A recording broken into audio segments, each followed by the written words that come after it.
Okay, welcome back to Law&Crime Network. Gene Rossi, you gave me that extra 10 minutes. I know we've been talking a lot offline about a lot of different things, but it comes that time. I love it when you do it. You're the first, my first, on Flip the Script. That's where the host usually asks the guest a question, but now the guest gets to ask the host a question. I don't know what you're going to ask, but you've always asked great questions. Gene Rossi, flip that script. This is a tough one. How would you approach the cross-examination of Detective Eric Barnes, and what would be your topics? I think that you got to be very careful and get out of that cross-examination as quickly as possible without getting hurt. But what I would be trying to say is that you're basically giving him pieces of data, not knowing what other people have said or not said. And so in his mind, he's trying to make up a story in order to fit it so that it makes sense to you. Doesn't necessarily mean it's the truth. And detective, isn't it true that people have confessed to you and those confessions are false confessions? Or people have told you statements and nevertheless they've lied in a part of it or a lot of it or a little bit of it. You just can't definitively tell how much or how little. And when you're sitting there for 20 hours after you fed him with a bunch of sugar and candy and you're trying to make him feel all good and tell him that no one else in the world is going to cover for you but you've coerced him to give you the story you wanted. Something like that, Gene.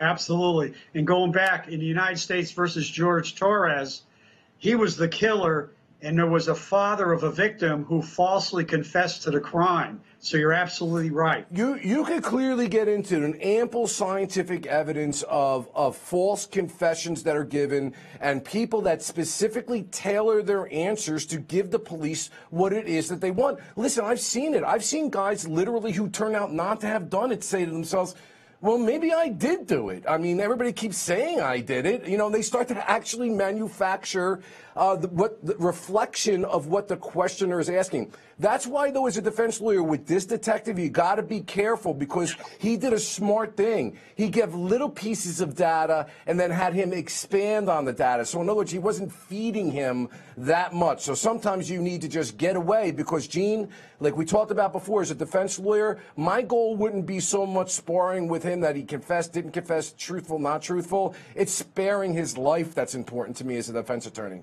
Right. And the other question I want to ask you is, in the closing for the guilt phase, what would be your theme as a defense attorney in the guilt phase? I think we talked about it before. In the guilt phase, you're going to say this. I could still go with that this is the robbery. Maybe I don't want to pull that off too much. But the fact that Brenda Delgado, the mastermind here, the person who put all of this in motion, the person who's hiring people, conspiring with people, the person that's at the centerpiece of all of this, because she scoots off to Mexico, she gets to be prosecuted here for just a life sentence, and the prosecutor has the audacity to come in here now and tell you to execute the guy that she put into motion. It's just not right. That would be the argument I'd make. I don't believe it'll be successful. Bob, what I'd like to know is, why isn't she sitting at table? Have they charged a conspiracy to commit murder, capital murder? Why isn't she sitting at table? I'm not exactly sure of all the charges, and that could explain it, but it would have to, in my mind, to do something with statements that were given, and somewhere down the line they decide to sever the case or split the case apart. That could be the only explanation I can think of right now. But, Gene, you know what? This is why we can go down to the court. We want to see these motions, but a lot of this stuff isn't filed, so it's hard for us to really assess. But prosecutors certainly don't want to try the same case twice. They would rather try it all in one lump, if you will. Right. You're talking about the Bruton case. Right. Absolutely. So, you know, statements of co-defendants can't be, you have a right to cross-examine, and you can't cross-examine a statement where one defendant's sitting there and another defendant's sitting there, and one defendant's statement's being introduced saying the other person did it, unless you can successfully excise the information without doing violence to the statement itself. It's really heady law against the defendant that's being pointed to, or you have to sever the case. Yep. All right. Listen, Gene, thank you for flipping that script again. Another serious question. I love doing it.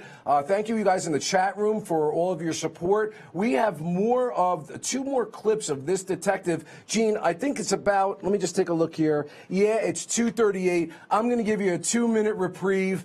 Thank you so much for being on the show, Gene. I hope to see you next week. And you're the best, brother. You have a good week.